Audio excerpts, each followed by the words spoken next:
कभी कभी कुछ कमरे सिर्फ रहने के लिए नहीं होते हैं, कुछ लोगों को रोकने के लिए भी होते हैं। रात का समय था। घड़ी में 1:50 बज रहे थे। सड़क पूरी तरह सुनसान थी।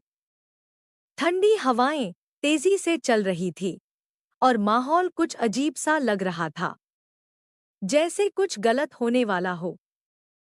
उस सुनसान रास्ते पर राज अकेला चल रहा था। चारों तरफ कोई नहीं था, बस अंधेरा और सन्नाटा।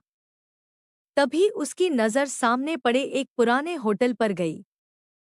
शिव रेसिडेंस।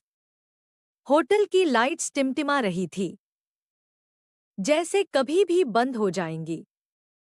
राज थोड़ी देर सोचता है, फिर हिम्मत करके होटल के अंदर चला जाता है। अंदर एक अजीब सा सन्नाटा था। रिसेप्शन पर एक लड़का बैठा था, लेकिन कुछ तो गलत था उसमें। उसकी पलकें झपक ही नहीं रही थी। राज कुछ पूछने ही वाला था कि वो रिसेप्शनिस्ट बिना कुछ बोले उसे कमरा नंबर 307 की चाबी दे देता है। राज हैरान होकर पूछता है, यहाँ और लोग भी हैं? वो लड़का एक अजीब सी मुस्कान के साथ कहता है, हैं भी और नहीं भी। उसकी बात सुनकर राज को थोड़ा डर लगता है, लेकिन वो कुछ नहीं कहता और सीधे तीसरी मंजिल की तरफ बढ़ जाता है। जैसे ही वो तीसरी मंजिल पर पहुंचता है, उसे एक अजीब सी ठंड महसूस होती है, जैसे बर्फ के बीच खड़ा हो। वह देखता है, कमरा 307 का दरवाजा पहले से ही खुला हुआ है। राज धीरे से अंदर जाता है। कमरा बिल्कुल शांत था। सब कुछ सामान्य लग रहा था।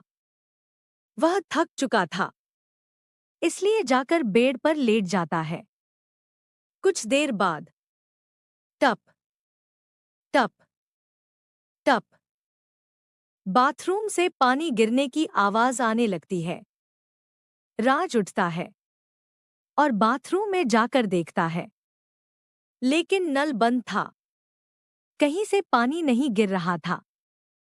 तभी उसकी नजर आईने पर जाती है और वो दहशत में जम जाता है। आईने में उसकी परछाई ही नहीं दिख रही थी। उसकी धड़कन तेज हो जाती है, सांसें भारी हो जाती हैं। जैसे ही वो पीछे मुड़ता है, उसे किसी के चलने की आवाज सुनाई देती है।